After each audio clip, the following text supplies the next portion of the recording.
Bapak narasumber, Selamat Dr. siang. Hidayat MPD, dan Bapak Ibu peserta yang sudah hadir di sini. Terima kasih sudah bergabung di Undiksa Berbagi kali ini yang akan membahas tentang, ya temanya menarik ini, perselingkuhan olahraga pariwisata dan kearifan lokal sebagai peluang bisnis pasca COVID-19.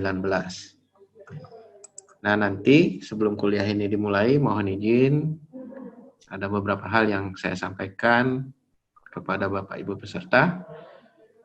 Wajib mengisi survei yang linknya akan kami bagikan di chat Zoom nanti di akhir sesi.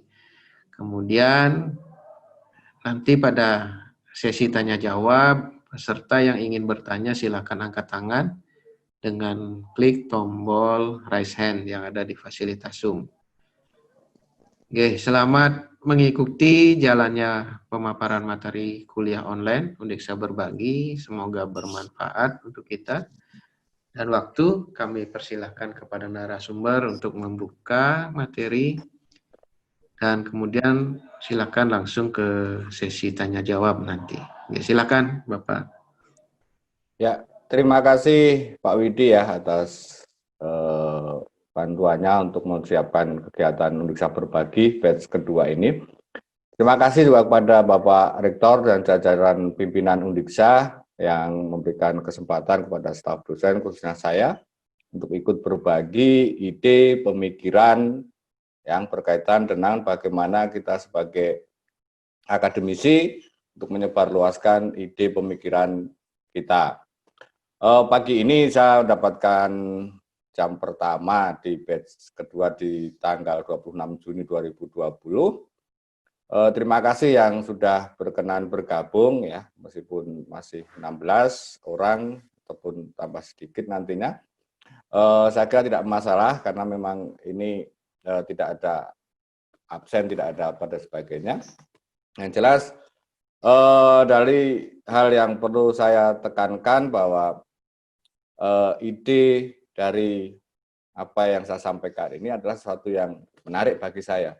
Karena khususnya saya di staf pengajar di Fakultas Olahraga dan Kesehatan mempunyai posisi yang strategis. Karena apa? Secara garis diruntut ke belakang bahwa Fakultas Keolahragaan ini mempunyai peran yang sangat penting khususnya dalam perluasan mandat IKIP ya, Institut Keguruan yang dulu itu bisa berubah menjadi universitas. Salah satunya adalah pengaruh adanya Fakultas Ilmu Keolahragaan atau Fakultas Olahraga Kesehatan ini yang diakui sebagai kajian keilmuan baru Indonesia yang masuk di bidang eksak ya. Sehingga diakuinya lah berubahnya lah IKIP, Institut Keguruan Ilmu Pendidikan itu menjadi universitas di masing-masing kota yang memang tersebar di seluruh Indonesia. Berkaca dari situ, maka ilmu keolahragaan harus terus berkembang, ya tidak hanya stagnan, tidak hanya menetap cukup dengan hal yang sudah berjalan berpuluh-puluh tahun, tetapi harus ada perubahan yang bisa mewarnai kehidupan bermasyarakat, khususnya di Indonesia. Karena ilmu keolahragaan Indonesia dibanding dengan daerah lain, negara lain, itu masih relatif perlu berlari cukup kencang, sehingga bisa menghasilkan sesuatu yang bermanfaat untuk kehidupan peradaban dunia, khususnya di Indonesia. Ya, kajian ini saya katakan menarik apa? Karena selama ini ilmu keolahragaan itu berkecimpungnya hanya baru sebatas di olahraga prestasi, olahraga pendidikan, dan belum banyak yang mengupas tentang gabungan dari olahraga dan pariwisata. Ini di Indonesia masih sangat minim peneliti maupun pakar yang mengupas tentang pengembangan olahraga pariwisata di Indonesia.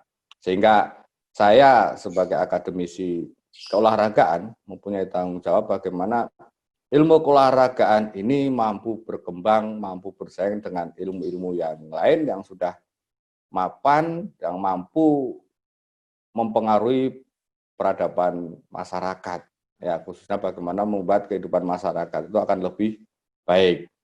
Sehingga ini yang saya menjadikan dasar pemikiran saya, sehingga muncullah ide perselingkuhan olahraga pariwisata dan kearifan lokal. Ya ini mohon maaf kalau perselingkuhan dianggap sesuatu yang agak miring, tapi saya memaknai sebagai positif karena gabungan olahraga wisata dengan kearifan lokal ini sesuatu kajian yang menarik karena orang berolahraga menggabungkan dengan pariwisata tapi tetap mempertahankan bagaimana budaya lokal, kearifan lokal, daerah tujuan wisata itu tetap bisa tetap bisa lestari gitu. Ya, itu sebagai pengantar. Selanjutnya filosofi tentang olahraga gitu ya. Jadi olahraga pariwisata ya, saya langsung menyerut ke sana. Itu sebagai bagian dari ilmu keolahragaan yang sangat strategis ya, secara kajian ekonomi gitu ya. Sekarang pariwisata itu sudah merupakan kebutuhan pokok untuk beberapa itu sebagian besar masyarakat dunia. Masyarakat rela menabung untuk berwisata ya, sehingga dengan adanya perubahan pemikiran dari sebagian besar masyarakat dunia ini, pariwisata menjadikan kebutuhan pokok ya, kebutuhan yang mendasar sekarang saat ini ya, sehingga kita harus menangkap peluang itu. Pariwisata, kalau kita bicara pariwisata tidak bisa lepas dari Bali kalau di Indonesia. Hanya Bali dengan nama besar ya di dunia internasional berkaitan dengan pariwisata itu harus ditangkap, harus dikembangkan, dan salah satunya yang mempunyai tugas mengembangkan adalah bagian dari akademisi keolahragaan sehingga bisa mewarnai bisnis olahraga, bisnis pariwisata ini tidak hanya semata-mata datang ke tujuan wisata untuk melihat, untuk berselfie, tapi bagaimana di daerah wisata itu punya aktivitas-aktivitas jasmani, aktivitas olahraga yang bisa akan menambah nanti kepuasan, akan menambah penghasilan ya, yang sebagai penyelenggara wisatawannya datang ke lokasi tersebut mempunyai kesan yang positif untuk bisa berkunjung kembali, karena wisata ini, orang berwisata itu kan yang paling dikejar adalah kesannya. Kesan saya berkunjung di satu tempat bagus, itu akan menularkan pada teman-temannya, keluarganya atau saudaranya untuk direkomendasi. Kalau Anda ingin berwisata, olahraga, ya di sana tempatnya. Nah, itu bagian dari pengembangan keilmuan, keolahragaan. Karena dengan adanya kajian baru ini, khususnya olahraga wisata ini di Indonesia, akan muncul tujuan-tujuan wisata khusus yang berkaitan, saya ingin datang ke sana, kalau ingin berolahraga apa, datanglah ke sana. Nah, itu harus ditangkap oleh masyarakat dan difasilitasi oleh pemerintah. Pengembangan dengan bantuan akademisi akan sangat terbantu. Sehingga sesuatu hal yang seksi ini harus disikapi, gitu ya. Terus yang menjadi dasarnya apa? Ya, dasar yuridis adalah kita punya dua undang-undang yang saling bertautan, ya, Undang-Undang Sistem Keolahragaan Nasional dan Undang-Undang tentang Kepariwisataan Indonesia. Kedua undang-undang ini ternyata setelah kita baca, kita pelajari, ada satu benang merah yang sangat menarik. Ya, Sistem Keolahragaan Nasional ya yang disahkan pada tahun 2005 itu menyatakan bidang keolahragaan memerlukan kerjasama dengan bidang-bidang lain untuk mengembangkan keolahragaan nasional. Ya, salah satunya adalah dengan kerjasama dengan bidang pariwisata. Di Undang-Undang tentang Kepariwisataan Indonesia menyatakan bahwa untuk mengembangkan, untuk meningkatkan daerah tujuan wisata, perlu adanya sesuatu yang baru. Ya, salah satunya kerjasama dengan olahraga. Ya. kalau bicara tentang kedua undang-undang ini menyatakan bahwa ada sesuatu benang merah yang bisa kita tarik. Nah, dalam lingkup perundang-undangan di Indonesia, ya khususnya di Indonesia sudah diatur oleh undang-undang bahwa pengembangan satu bidang ya memungkinkan sekali sangat potensial adalah menggabungkan dua bidang berkaitan untuk olahraga pariwisata. Sehingga ini menjadikan ide yang menarik, ya suatu yang menarik bagi masyarakat, bagi akademisi, ya bagi pemerintah daerah. Kenapa nggak mencoba itu? Karena kalau pariwisata tidak pernah dimodifikasi, dikembangkan untuk menjadi yang lebih menarik, akan menjadi sesuatu yang membosankan. Ya. Ini yang menjadi dasar yuridis bagaimana pengembangan olahraga wisata di Indonesia. Berikutnya yang berkaitan dengan apa sih olahraga pariwisata itu? Olahraga pariwisata yang kalau secara organisasi ini sebenarnya muncul pada Kongres World Tourism Organization pada tahun 2001 di Berlin. Dan muncul fenomena bahwa sebuah kegiatan olahraga kalau digabungkan dengan tourism itu merupakan bisnis yang sangat menjanjikan, nggak akan habis. Karena apa? Karena wisata adalah merupakan kebutuhan manusia sepanjang dunia ini masih ada.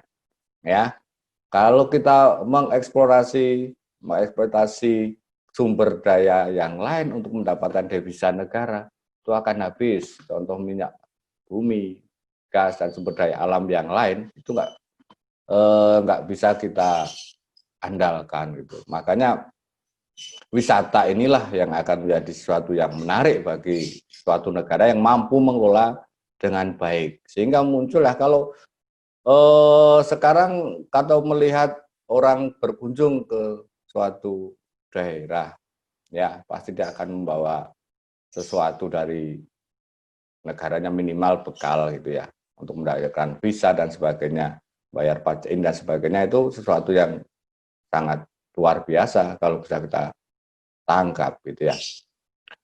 Yang kita bisa membedakan olahraga pariwisata itu ada 3 hal: pasif, aktif, dan nostalgia. Kalau olahraga wisata pasif itu seperti kita nonton balap motor, ya GP1, F1, Piala Dunia dan sebagainya. Itu pasif karena dia datang ke sana untuk menonton itu, ya. Tapi itu tidak lepas dari bagaimana peran negara di sana. Kegiatan itu bisa berjalan dengan baik, ya peran negara di situ kalau wisata olahraga pasif, karena semua hal yang akan berkumpul dan sebagainya harus difasilitasi negara, terutama di segi keamanan, kenyamanan, ya, sehingga orang datang ke sana akan menjadi kesan yang sangat baik. Berikutnya adalah di nostalgia. Kalau kita nostalgia itu contoh kita pengen mengunjungi museum Manchester United misalnya. Ya, di sana terdata piala-piala hasil yang dihasilkan oleh klub tersebut, melihat stadion, misalnya salah satu kelompok tertentu yang bernostalgia bahwa saya pernah dulu main di sini, saya dulu pernah tidur di sini, di mesnya ini dan sebagainya. Itu satu kegiatan juga dalam artian nostalgia olahraga wisata gitu ya. Berikutnya yang menjadi fokus kita adalah di aktif, ya. Olahraga pariwisata aktif itu kita bedakan menjadi dapat dilakukan di dataran rendah, di dataran tinggi maupun di air. Ya, ini menjadi potensi yang sangat luar biasa Indonesia. Ya, dari segi alam kita semua ada, ya, dataran rendah, dataran tinggi, air, laut, pantai dan sebagainya sangat berlimpah di Indonesia. Ya, inilah potensi. Kalau kita melakukan potensi yang pasif, kita mau mendatangkan balapan motor GP1 yang rencana akan dilaksanakan di Nusa Tenggara Barat, ya, memerlukan modal yang sangat besar. Untuk lisensi aja kita harus bayar di penyelenggara yang cukup besar. Itu ya bukan modal besar, tapi kalau untuk bicara olahraga pariwisata aktif, alam sudah menyediakan. Tinggal sumber daya manusianya mengelola bagaimana didukung oleh pemerintah dan pengembangannya didukung oleh akademisi. Ini sesuatu yang sangat besar potensinya untuk dilaksanakan di Indonesia. Ya, inilah potensi kita, sehingga jangan sampai kita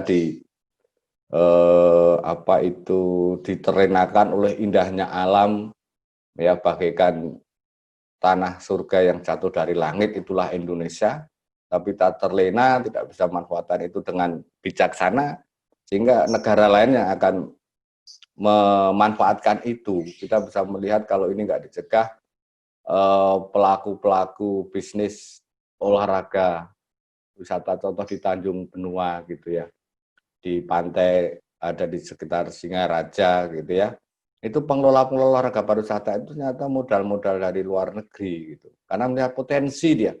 Ini potensinya sangat besar, tapi kok didiamkan oleh masyarakat sekitar yang terlena dengan kalau istilah orang Jawa gitu ya,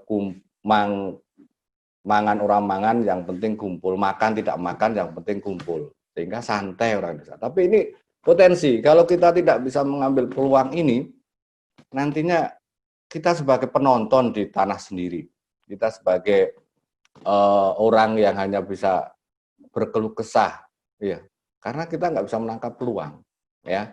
Peluang ini yang harus kita tangkap, sudah kita kembangkan, ya, difasilitasi oleh satu pemerintah, akademisi, gitu ya. Itu harus segera kita lakukan. Apa sih olahraga pariwisata itu, gitu ya? Kalau olahraga jelas itu diyakini oleh para ahli di dunia, olahraga ini sesuatu yang mampu mempengaruhi peradaban manusia. Ya, sekarang olahraga menjadikan gaya hidup. Ya, kalau cukup dulu bersepeda, itu cukup dengan sepeda onta yang peninggalan nenek moyang, itu sekarang bersepeda sudah merupakan gaya hidup. Orang jogging, orang lari sekarang sudah merupakan gaya hidup, harus berpakaian seperti ini, aksesorisnya kalau untuk lari sepatunya berbeda, kalau untuk main bulu tangkis sepatunya berbeda, sebagainya. Itu merupakan peradaban yang mempengaruhi bagaimana olahraga ini bisa merupakan merubah gaya hidup manusia. Berikutnya mampu mempengaruhi ekonomi, jelas ya, kita akui olahraga merupakan bisnis yang sangat fenomenal, ya, perkembangannya sangat luar biasa. Ya. Sosial budaya, ya, sangat pengaruh di situ. Tetapi dengan stagnan yang seperti ini, hanya fokus di olahraga prestasi, bagaimana kita meningkatkan prestasi kelas dunia, ya. Padahal dari segi persiapan jauh hari, kalau Indonesia menuju kelas dunia, ya masih beberapa cabang olahraga yang bisa bersaing di kelas dunia. Tapi kalau dengan pengembangan olahraga merupakan satu lahan bisnis yang baru, itu perlu kita gali. Ya, persaingannya kita modalnya sudah besar. Ya, kalau olahraga prestasi, kalau misalnya bermain basket, memerlukan tinggi badan yang hampir 2 meter. Orang Indonesia yang 2 meter berapa sih orangnya gitu. Ya, kalau olahraga yang memerlukan tinggi badan itu sangat pengaruh oleh gen. Tapi kalau olahraga wisata ini, alam Indonesia sudah sangat berlimpah. Tinggal kita bagaimana nanti mengkonsep bisnis ini menjadi sesuatu yang sangat bermanfaat untuk pengembangan perekonomian masyarakat dan sampai ke devisa negara nantinya. Terus kenapa pariwisata itu merupakan penghasil devisa, ya, kebutuhan manusia modern. Karena dengan adanya pasca COVID, dengan adanya wabah COVID ini, kita berpikir keras bagaimana mengembalikan pariwisata itu bisa menghasilkan devisa negara. Banyak daerah yang dulunya mengandalkan pariwisata, dengan adanya wabah ini kelimpungan, karena biasanya berlimpah dolar, berlimpah rupiah, beberapa bulan ini puasa gitu ya, baik dari belanja apa itu pembangunan, untuk pembayaran gaji-gaji pegawai dan sebagainya itu berpengaruh besar karena memang wisata ini perputaran keuangannya sangat tinggi gitu ya. Terus berikutnya pariwisata itu dibedakan menjadi pariwisata pendidikan, pariwisata sejarah, pariwisata rohani, pariwisata kesehatan, dan pariwisata olahraga. Ini yang menjadi fokus pembicaraan saya pagi ini, yaitu di pariwisata olahraga. Ini perlu pengembangan, ini perlu inovasi, ini perlu penelitian-penelitian yang berkaitan bagaimana mengembangkan olahraga pariwisata di Indonesia. Ya, yang menjadi contoh proyek, kita nggak usah jauh dulu, kita di Bali dulu, kita konsep bagaimana konsep olahraga yang bisa mendukung pariwisata di Bali ini, sehingga orang datang ke Bali tidak hanya sekali, tapi berbalik berulang kali untuk bisa, tapi kunci adalah bisa mengangkat perekonomian masyarakat lokal. Kalau hanya kita sebagai penonton, investor datang ke daerah kita, tapi tanpa ada peningkatan perekonomian masyarakat secara nyata, ya sama saja. Kita tidak bisa menjadi seorang pelaku wirausaha olahraga pariwisata, gitu. Ya. Terus berikutnya kalau kita bicara kearifan lokal, nah ini saya akan gabungkan ke sana. Ya. Kearifan lokal di Indonesia, ya, khususnya di Indonesia ya, kita bicara di dunia kita terlalu jauh, di Indonesia itu ratusan bahkan ribuan ada keunikan-keunikan tersendiri di setiap daerah. Kearifan lokal kita bisa bedakan menjadi 4, yaitu religi gitu ya.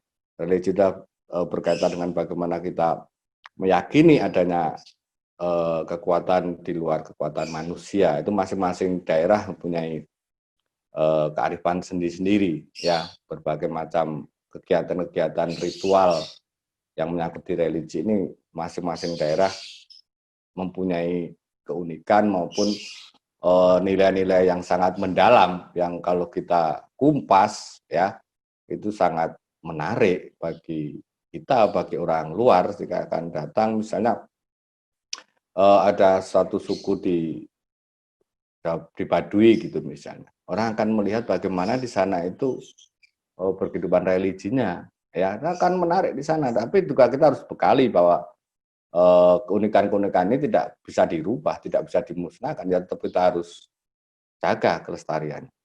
Di sosial budaya bagaimana berinteraksi antar masyarakat, ya itu banyak ya di Indonesia ini potensi, ya ekologi, bagaimana banyak hal-hal yang berkaitan dengan ekologi ini yang beragam gitu ya, masing-masing daerah, masing-masing masyarakat memaknai bahwa apa yang ada di lingkungan dia, di lingkungan kita itu sangat bermanfaat untuk kehidupan bermasyarakat ya. Untuk misalnya contoh untuk jamu, untuk makanan apa itu yang berkaitan dengan mungkin memaknai sebuah hutan itu bagaimana ya, memaknai sebuah mata air itu bagaimana, memaknai sebuah danau bagaimana. Itu masing-masing wilayah, masing-masing daerah, masing-masing masyarakat punya keunikan. Ya, yang lagi tren sekarang itu ada makanan kuliner. Ya, itu bakat beragam dari yang rasanya asam sampai rasanya pedas, rasanya manis sampai rasanya hambar itu ya. Itu tersedia banyak di Indonesia. Ya, sehingga ini potensi. Jadi nanti bagaimana konsep mengembangkan pariwisata olahraga berbasis kearifan lokal itu di terakhir akan saya berikan beberapa ilustrasi nantinya, ya, sehingga kita akan bisa terbuka gitu, karena ini juga hasil penelitian, hasil pengamatan dan sebagainya, ya. Terus berikutnya ini potensi yang tidak kalah penting adalah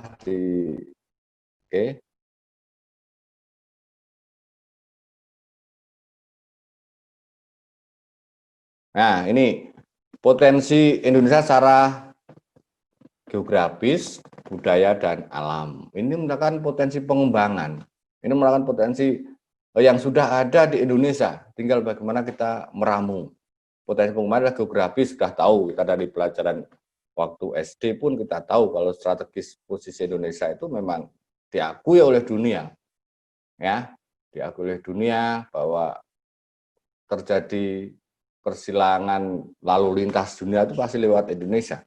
Bahkan ada pengamat ekonomi yang menyatakan bahwa sebetulnya Indonesia itu dengan posisi seperti ini tidak susah mendapatkan devisa. Ya, karena semua negara mengangkut logistik akan lintas benua itu akan melewati Indonesia. Ya, sejarah menyatakan kenapa Kerajaan Sriwijaya itu bisa maju pada terdahulu, ya, karena sejarahnya Kerajaan Sriwijaya itu hanya menerapkan pajak di satu selat, yaitu Selat Malaka itu, ya. Karena Indonesia kalau itu bisa dikembangkan, kalau kita punya pertimbangan khusus oleh pemerintah, ya, devisa negara dari posisi strategis Indonesia secara geografis ini sudah sangat menguntungkan, gitu ya. Tapi itu kita bicara lebih luas lagi kalau membicarakan itu. Terus berikutnya tentang budaya, ya kita yakin budaya atau kearifan lokal itu sudah saya kupas di depan tadi, ya itu merupakan anugerah Tuhan, ya adanya anugerah inilah kita harus optimalkan untuk kebaikan kita dan anak cucu kita nantinya sehingga Indonesia akan terus ada gitu. Punya alam, ya alam Indonesia sudah tahu kita. Ini alam, katakan inilah pecahan surga yang jatuh di bumi, ya adanya Indonesia. Ya, inilah yang bisa menjadikan potensi kita untuk mengembangkan bagaimana sebuah bisnis pariwisata olahraga itu bisa berkembang. Ya kita tampilkan ini satu statistik kunjungan wisatawan mancanegara Indonesia. Ya ini kalau jelas tahun ini pasti menurun drastis, itu jelas. Tapi ada peluang yang bisa kita maknai bahwa dengan turunnya kunjungan wisata mancanegara tahun ini, gitu ya. Tadi di tahun 2019 nih karena saya berikan data dari statistik pada statistik itu pada tahun 2019 dan 2020 belum berakhir. Ini terjadi ya tren lah, ya tren penurunan. Nanti akhirnya di tahun 2020 pun pasti akan jauh turun, ya sampai atau nilainya apa angkanya nanti seberapa kita tunggu saja nanti pada statistik Indonesia mengeluarkan angka gitu ya. Tapi itu peluang nanti dengan adanya pas wabah COVID ini apa yang harus kita lakukan nanti itu merupakan di samping itu merupakan wabah dunia, tapi dengan wabah itu bisa mengambil hikmah positifnya ternyata itu. Ini berkaitan data kunjungan wisata di Indonesia, baik wisata negara maupun wisata Nusantara gitu. Ya kalau masa-masa sekarang biasanya di tahun-tahun yang lalu, ya tahun-tahun sebelum ada wabah COVID-19 ini Bali lagi macet-macetnya kalau kita melihat ini ya, karena masa liburan sekolah, ya masa-masa dari tamu-tamu luar negeri itu berkunjung ke Bali. Ya, tapi sekarang kalau kita berkunjung tempat wisata saat ini, ya sangat jauh berbeda dengan tahun-tahun sebelumnya. Itu satu hal yang harus kita ambil nanti positifnya harus bagaimana wisata yang ada di Bali itu. Oke, terus berikutnya ini data yang saya dapatkan dari sebuah situs gitu ya.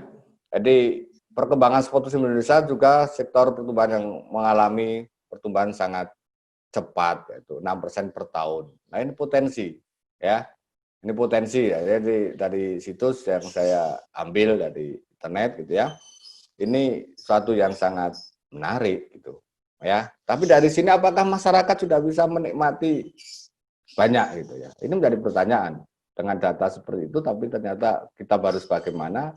Inilah peluang. Ya, kita harus punya semangat, kita harus punya greget untuk bisa berperan dalam berpartisipasi dalam meningkatkan taraf hidup kita melalui adanya perputaran uang yang sangat besar di bidang pariwisata ini, di pariwisata olahraga.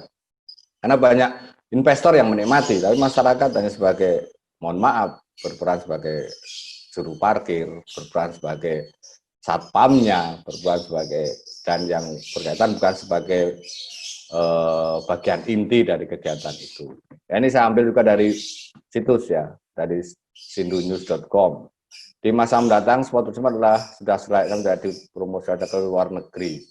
Kunci keberhasilan adalah bagaimana kita menjadi penyelenggara yang profesional. Keberhasilan industri pariwisata olahraga juga sangat tergantung dari sinergi seluruh stakeholder, tidak Kementerian Pariwisata saja atau Kementerian Pemuda dan Olahraga saja, melainkan kementerian-kementerian yang lain, dan juga tidak lepas dari asosiasi-asosiasi di dunia usaha, dunia industri pariwisata. Ya. Terus berikutnya yang berkaitan tentang pengembangan pariwisata di pariwisata olahraga Indonesia, ya. Ini sambil nunggu slide berikutnya.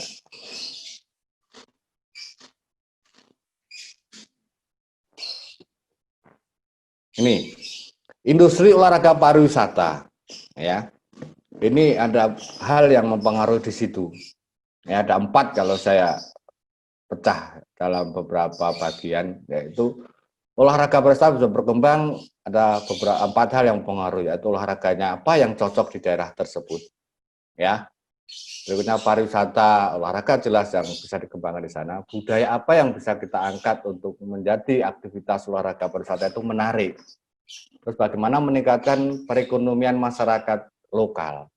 Ya, itu harus menjadi kajian.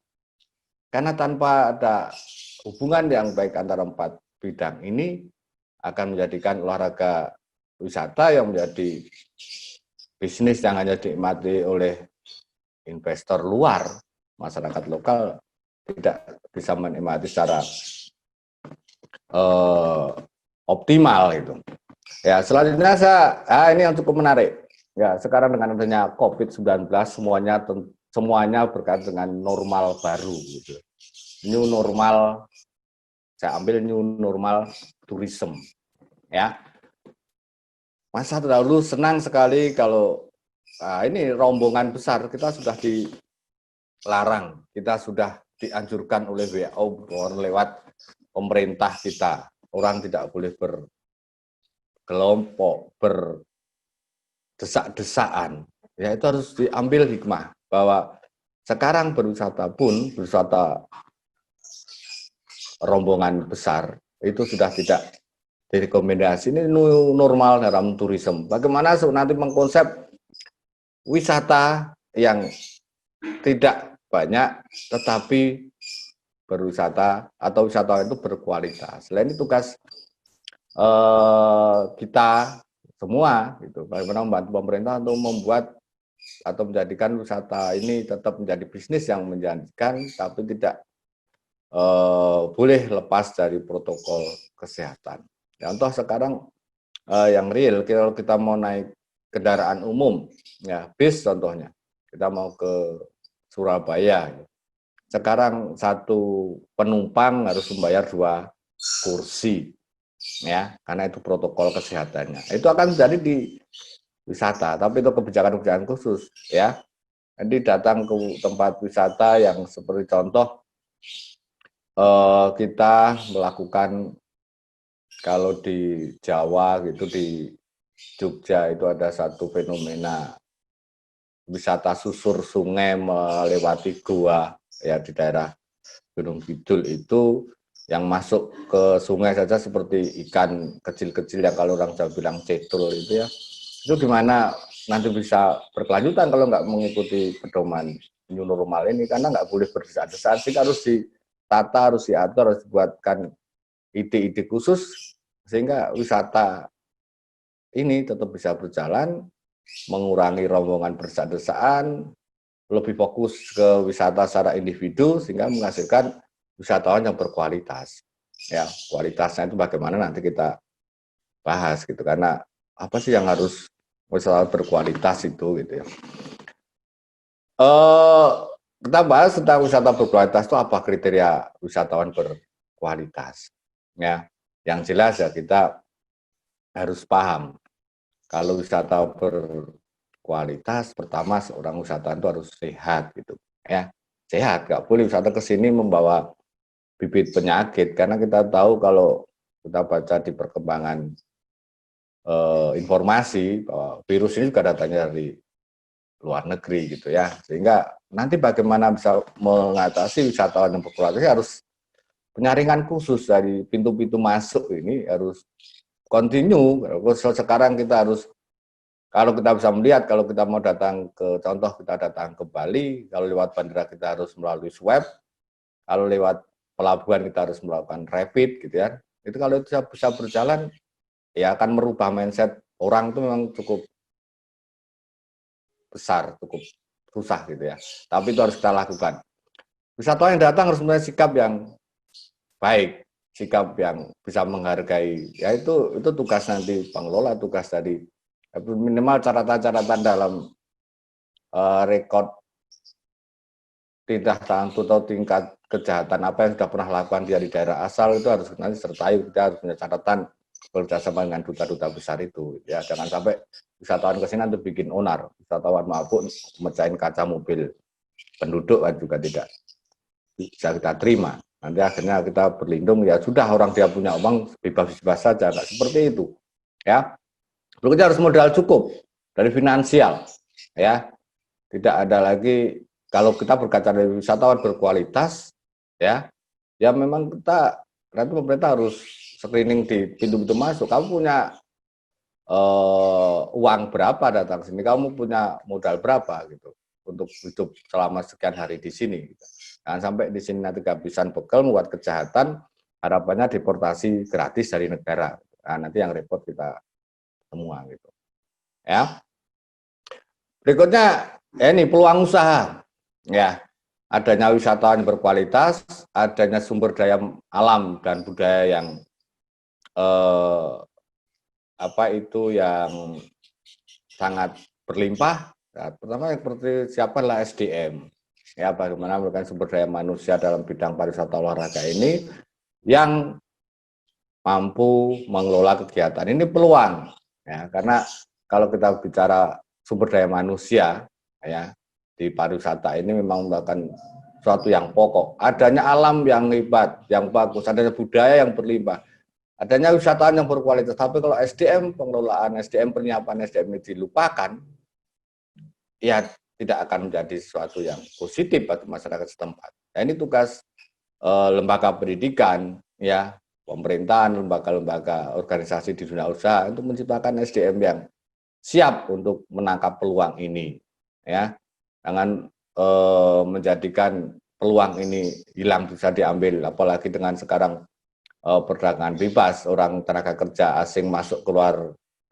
dari luar negeri Indonesia itu cukup terbuka, ya kita akan jadi penonton. Sekarang yang menjadi menarik adalah beberapa tenaga kerja asing mengerjakan proyek-proyek di Indonesia yang dianggap orang Indonesia tidak mampu, ya, masa mengoperasikan alat berat di Indonesia dipandang tidak mampu. Itu kan satu hal yang sudah terjadi gitu ya. Kalau ini nggak dilakukan, ya kita akan menjadi penonton di tanah sendiri. Contoh, ada satu rombongan turis dari luar negeri, sebut saya dari negara X gitu ya.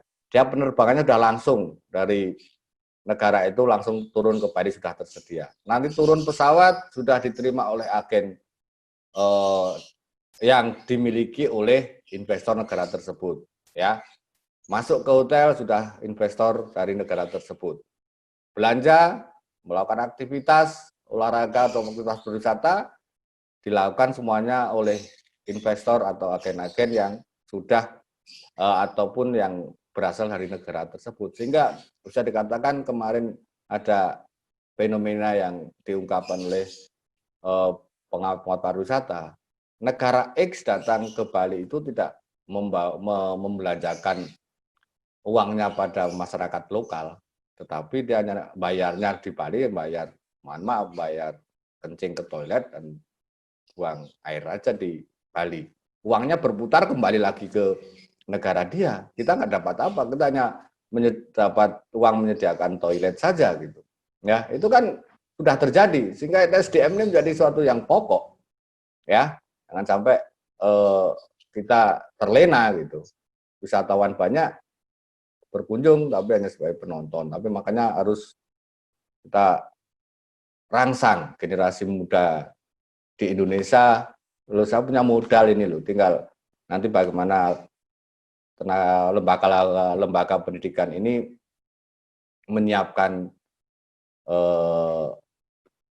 pendidikan untuk menjadikan SDM Indonesia itu siap menangkap peluang ini. Nah, ini peluang usaha ya. Kalau di olahraga pariwisata itu satu ada pengelola lokasi ya, jangan sampai investor luar menguasai tanah kita sebagai penonton gitu ya. Pengelolaan lokasi harus disiapkan ya, pengelola lokasi. Bagaimana promosinya, bagaimana manajemennya, bagaimana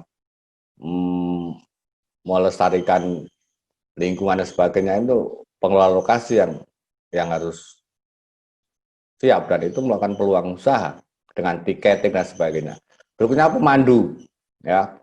Pemandu ini yang kita harus siapkan juga secara SDM gitu ya. Karena seorang instruktur, seorang pemandu wisata olahraga ini tidak bisa sebatas hanya ya bermodal saya bisa bersepeda, saya bisa lah memandu bersepeda. Saya bisa berjalan, saya memandu trekking. Itu nggak cukup. Bagaimana menguasai keunikan-keunikan wilayah, menguasai bahasa, menguasai etika dan sebagainya, itu perlu disiapkan. Jangan sampai wisatawan melakukan kegiatan komplain karena pemandunya nggak bisa melayani dengan baik berkaitan dengan kegiatan wisata olahraga. Berikutnya kuliner lokal, ya kuliner lokal ini yang harus kita siapkan. Jangan lingkup wilayah itu punya kuliner lokal apa yang bisa disajikan kepada wisatawan, ya. Jangan di penyambutan ada welcome drink gitu diberikan Coca-Cola misalnya. Ya berikanlah di sana minuman khas yang ada di wilayah itu untuk menyambut perekonomian di wilayah itu sehingga bisa berkembang, bisa berkembang dan sebagainya. Ya, dagang makanan khas bisa berkembang di situ, satu lingkup dikelola oleh lingkup masyarakat itu. Souvenir lokal gitu ya. Souvenir lokal ya itu yang sudah banyak yang bisa kita lakukan gitu. Berikutnya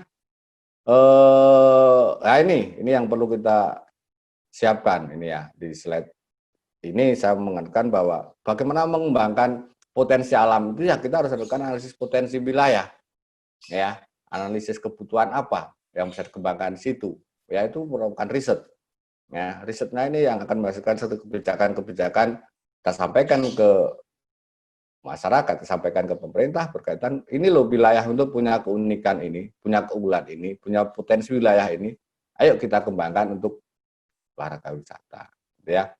Terus sumber daya manusia ya, ini yang menjadi tanggung jawab lembaga pendidikan, baik itu secara kelembagaan perguruan tinggi maupun lembaga pendidikan yang menyiapkan sumber daya manusia di bidang olahraga pariwisata ini.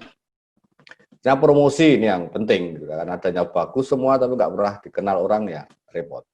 Ya berkaitan dengan ini perlu saya sampaikan kalau di Fakultas Olahraga Kesehatan itu ada satu prodi gitu ya, prodi kepelatihan olahraga ini ada beberapa mengadopsi menyiapkan alternatif lulusan nantinya di samping kompetensi utama sebagai pelatih olahraga dan melipat di situ beberapa mata kuliah yang berkaitan dengan olahraga wisata. Sehingga merupakan peluang bagaimana dia nanti ada plan A, plan B untuk berkarir nanti untuk mengubah kehidupan dia di masa yang akan datang secara ekonomi gitu ya. Jadi tidak fokus satu bidang, tapi di prodi ini, di prodi kepelatihan olahraga S1, samping fokus utama di pelatihan olahraga, kita punya beberapa mata kuliah yang menjadi keahlian pendamping. Ya salah satunya adalah bagaimana nanti menjadi SDM siap menangkap peluang, menciptakan peluang dalam bidang olahraga wisata. Ya. Jadi itu yang saya sampaikan dan akhirnya saya ucapkan terima kasih dan selamat Anda selamat mencoba menjadi entrepreneur sport industri khususnya di sport tourism. Demikian pemaparan ide saya gitu ya, ini ya mungkin sederhana tapi saya mencoba, inilah ide, kalau nggak kita sampaikan nanti akan menjadi ya kita aja yang tahu, kita aja yang paham dengan segelup kita, sekeliling kita aja yang tahu. Tapi kita dengan adanya Unik saya berbagi, saya mencoba bahwa inilah ide kami yang saya wakili di Fakultas Olahraga untuk menangkap peluang ini. Dan kemarin kebetulan saya juga menyampaikan beberapa ide ataupun pemaparan dalam webinar di salah satu perguruan tinggi di Surakarta, Jawa Tengah, dan ternyata Pak rektornya langsung menyambut. Di sana akan dibuatkan sebuah kajian khusus ataupun kajian akademik berkaitan dengan olahraga wisata atau sport tourism di Solo Raya, ya akan dibuatkan di perguruan tinggi tersebut untuk bisa menangkap peluang ini. Ada harus ada kajian-kajian akademik memang ini. Ya, terima kasih Pak Widi. Ya, demikian presentasi saya. Nanti kalau ini, mohon maaf, saya cukup menguras waktu. Ya, ini sudah 10 menit. Ya, ini dari waktu yang disediakan sampai jam 10. Ya, waktu saya kembalikan ke Pak Widi. Terima kasih Pak Widi. Terima kasih Pak Syarif. Oke, untuk masih tersisa waktu ini ada kesempatan untuk dibuka sesi tanya jawab. Silakan bagi Bapak Ibu peserta yang ingin bertanya untuk angkat tangan Silakan menggunakan. Peserta. Ini ada 30-an ya. Selamat siang Pak Widi. Ya, selamat siang Pak Syarif. Ini masih menunggu peserta yang ingin bertanya.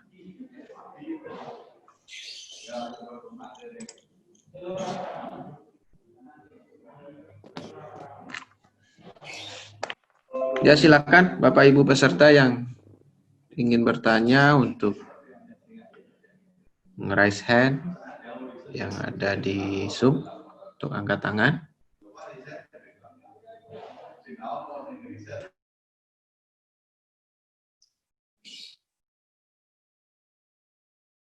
Oke, mungkin peserta yang akan menyampaikan sesuatu, mungkin karena ini saya sampaikan ke Pak Widi sebagai moderator, ini belum muncul.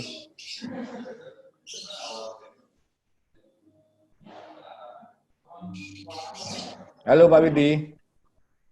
Ya Pak Syarif, masuk suara saya.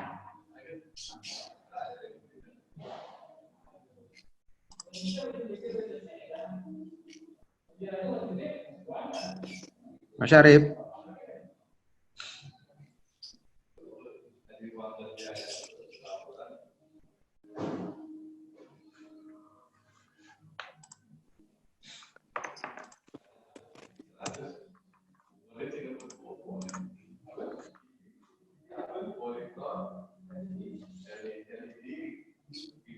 Silakan bagi Bapak Ibu peserta. Mungkin ada yang ditanyakan. Halo. Ya. Pak Widi. Ya Mas Syarif. Oke, ini saya sudah sampaikan presentasi, mungkin ada pertanyaan atau diskusi, silakan Pak Widi. Ya, silakan Bapak Ibu peserta yang ingin bertanya. Kita masih ada waktu kurang lebih 10 menit untuk sesi tanya jawab.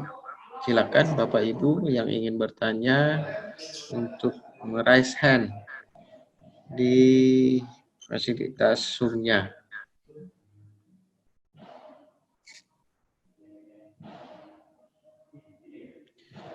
Suara saya hilang tadi, Mas Syarif ya?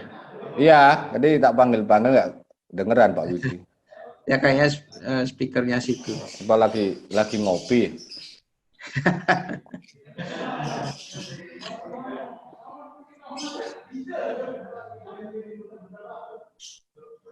Halo Pak Widi.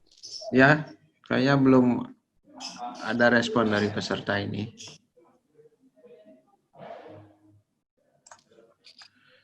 Tadi ada yang angkat tangan tapi turun lagi, nggak jadi Mas Syarif.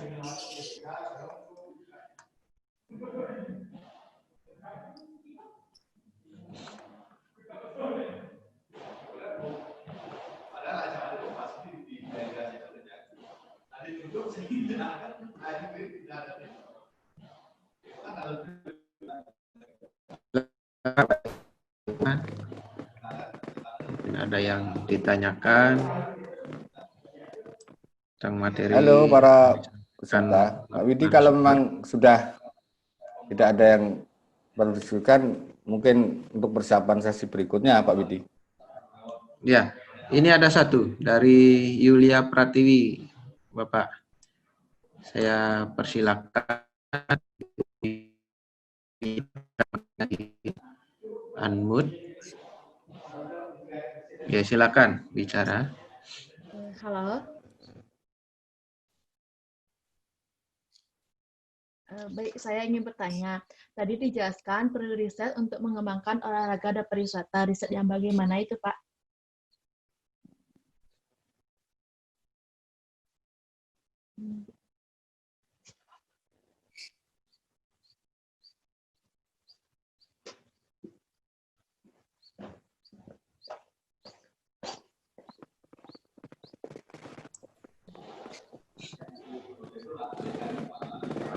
Mohon maaf Bapak Syarif, tadi Ibu Lia sudah bertanya apa suaranya sudah masuk di situ ya? Halo Pak Widi. Ya. Halo. Ya Pak Syarif. Suara saya masuk?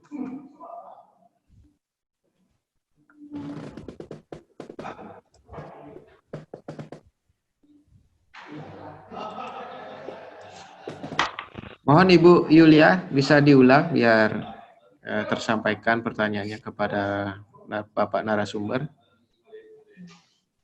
Baik, saya ulang. Tadi dijelaskan perlu riset untuk mengembangkan olahraga dan pariwisata. Riset yang bagaimana itu, Pak?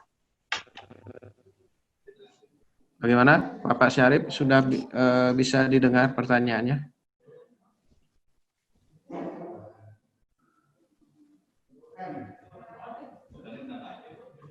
Saya ulang lagi, Bapak Syarif. Pak Syarif.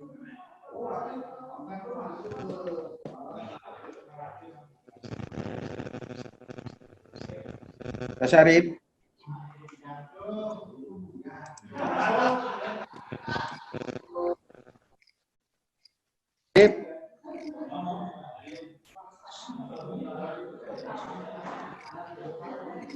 Mohon maaf Bapak Syarif.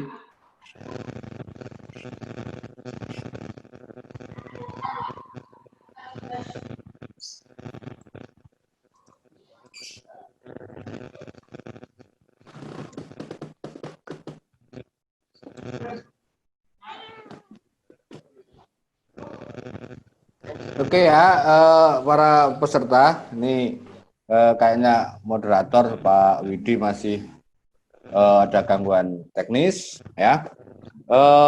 Pagi ini ya, setelah kita melakukan presentasi, nanti kalau memang ada yang perlu didiskusikan, bisa nanti kita fasilitasi di media sosial gitu ya. Kita diskusikan, kita bincang-bincangkan sesuatu yang menjadi apa yang saya sampaikan pagi ini ya. Demikian presentasi saya para peserta ya, ini memang saya anggap sebagai awal gitu ya, awal untuk bagaimana kita berdiskusi tentang olahraga wisata ini ya, yang menjadikan peluang khusus, peluang yang sangat menarik, ya, sehingga harapan saya gitu ya, di informasi ini bisa untuk menambah pemikiran, menambah secara pribadi, secara saya sebagai seorang akademisi olahraga, sampaikan kajian khusus pentingnya pengembangan olahraga pariwisata ini. Gitu. Ya, demikian presentasi saya. Ya, kalau ada kekurangan, ada hal yang kurang berkenan, saya sampaikan terima kasih. Saya mohonkan dimaafkan gitu ya. Di harapan saya sebagai pemateri siang ini, pagi ini kita bisa berinteraksi gitu ya, minimal ide-ide kami di Undiksa ya, melalui Undiksa Berbagi ini yang daripada oleh pimpinan Undiksa yang dipimpin oleh Pak Rektor gitu ya, melalui ide yang sangat mulia, sangat baik, bagaimana ide-ide dosen di Undiksa bisa disampaikan pada acara Undiksa Berbagi. Ya, mudah-mudahan acara ini akan terus berjalan, akan terus berlangsung, ya, sehingga aktivitas atau informasi yang ada, ide-ide dasar dari staf dosen di Undiksa bisa tersalurkan dan difasilitasi oleh lembaga. Ini suatu terobosan yang sangat luar biasa dari Pak Rektor, ya, sehingga kita bisa melakukan tatap muka melalui media online gitu ya. Artinya terima kasih Pak Rektor dan pimpinan Undiksa yang idenya sudah sangat luar biasa. Yang mudah-mudahan ini bisa berlanjut ya. Mudah-mudahan bisa